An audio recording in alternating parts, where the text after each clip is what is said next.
Hi, I'm Pam from Live Action Puppets. I'm going to teach you about nap on fur and fleece stretch so you can properly lay out your pattern pieces.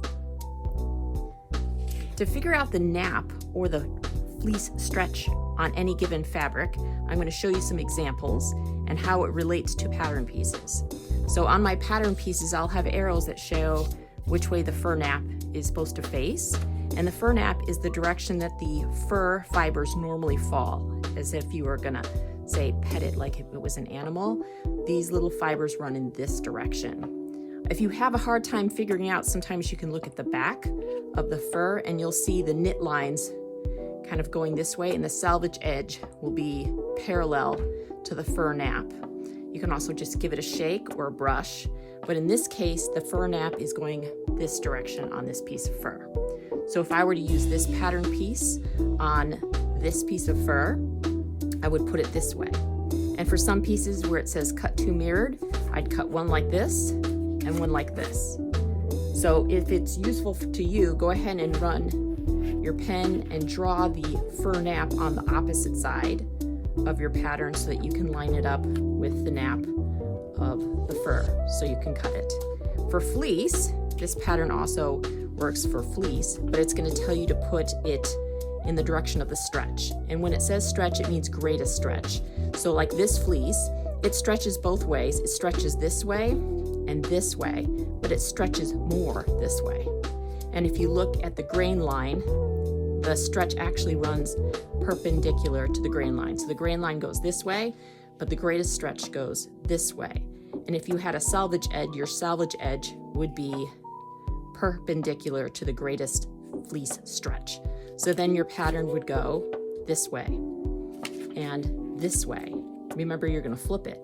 So go ahead and pencil in an arrow on the opposite side to help you.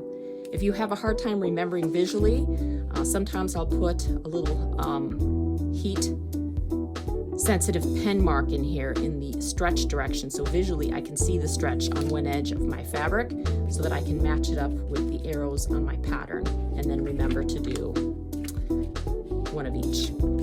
Here's a selvage edge of some F3, so that means the greatest stretch. F3 doesn't stretch as much, but the greatest stretch is going to be perpendicular to the selvage edge. And then Nyla fleece, which is what the pink was, there'll be definitely more stretch. So if you wanted to know the difference stretch-wise between F3 and Nyla fleece, the Nyla fleece has more stretch and the F3 has less. Some people like that. I'm a fan of Nyla. Maybe it's because I've worked with it more, but it has more stretch in this direction. Here's a pink fur, and you can see the selvage edge, which help you know that the nap is either going to go this direction or this direction. But if you look at the other side, you can see the direction of the fur running down this direction.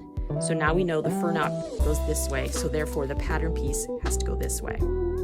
Now I've got yardage requirements for the patterns listed on the patterns, but since the shape series is either a head or a torso, you're gonna have to combine the yardage of the two patterns to get your total yardage. It'd probably be useful to just cut all the pattern pieces, lay them like on your cutting mat, and then you'll know the total yardage better, because chances are you can maximize the space between the two patterns better than the combined yardage listed on the pattern, because you'll be able to use the little tiny spaces for the smallest pattern pieces.